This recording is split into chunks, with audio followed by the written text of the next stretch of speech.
there, my name's Heather and I blog at Hezzy D's Books and Cooks. Today I'm going to show you how to prepare a beef roast for the holidays.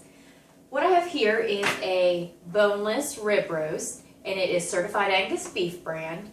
I bought it at my local Giant Eagle store and we have about a 5-pound roast. We're having several people over for dinner tonight, so I wanted to have enough that we could feed everyone and still have a little bit left over for us for the next day.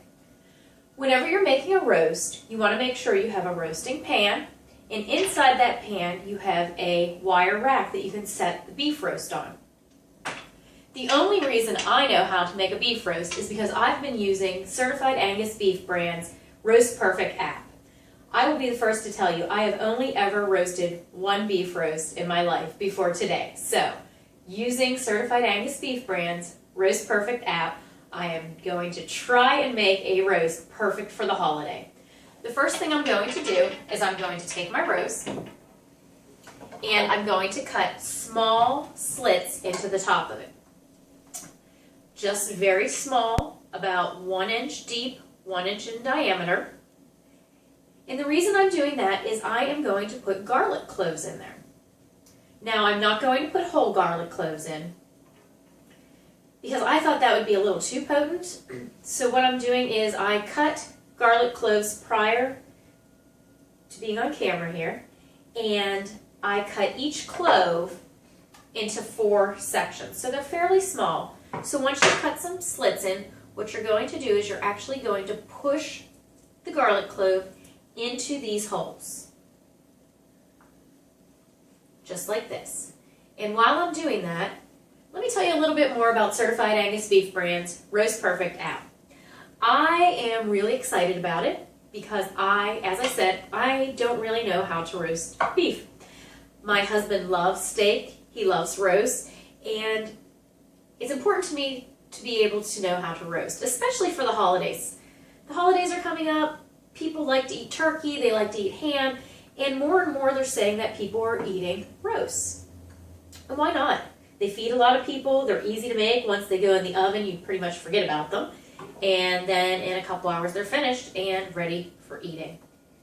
So with the Roast Perfect app, all you have to do is you choose what roast you're having, you put how many people you're having, and it'll actually tell you which size roast you need to buy.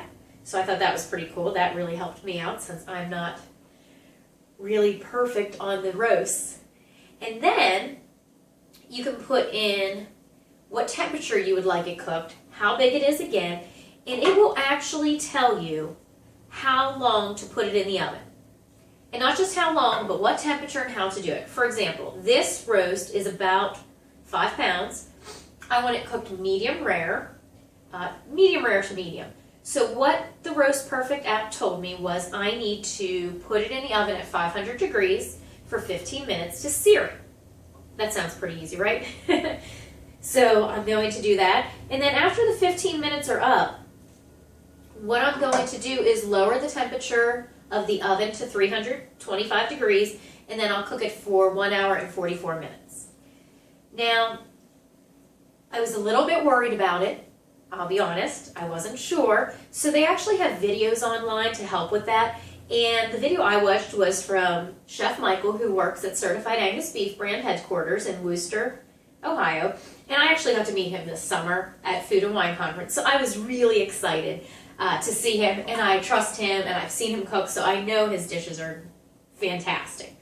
So I watched the video. He actually showed me step by step what to do. And he talked about the temperatures and the time and whatnot. So I feel much more confident about making this roast, and since we're having people over for dinner, hopefully it will all work out well.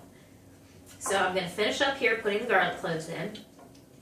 I'm not putting a ton of garlic in it. I don't want the garlic to overpower the beautiful flavor of a Certified Angus Beef Brand roast.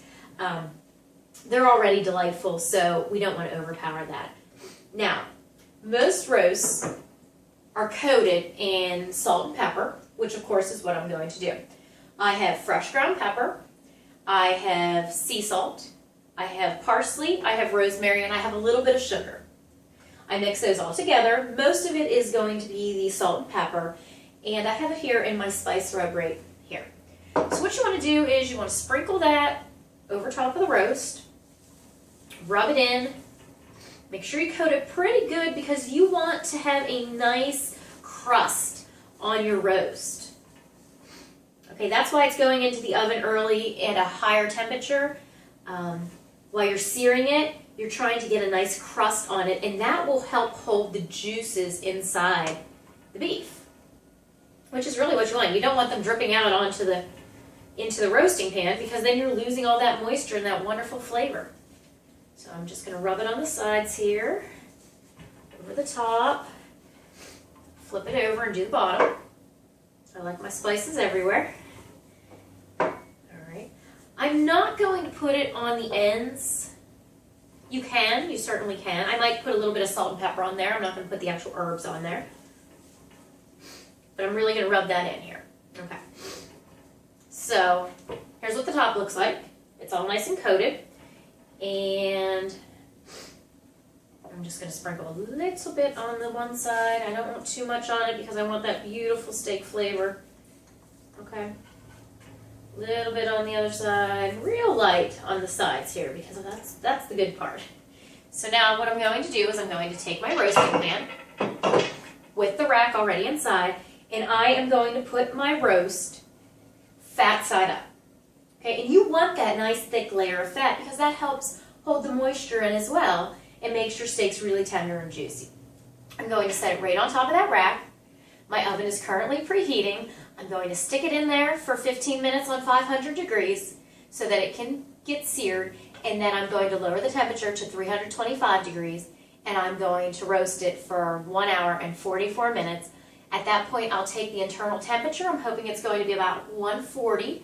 I'll then take it out of the oven, tent it with foil, and let it sit for an additional 5 to 10 minutes. That way, it will have time to rest, and the temperature will rise another 5 to 10 degrees, which will get me to that 145, which is the medium rare temperature. So, thanks for watching. I'm hoping once this lovely roast comes out of the oven, I'll have another video to show you how to slice it up and get it ready for company. So thanks a lot.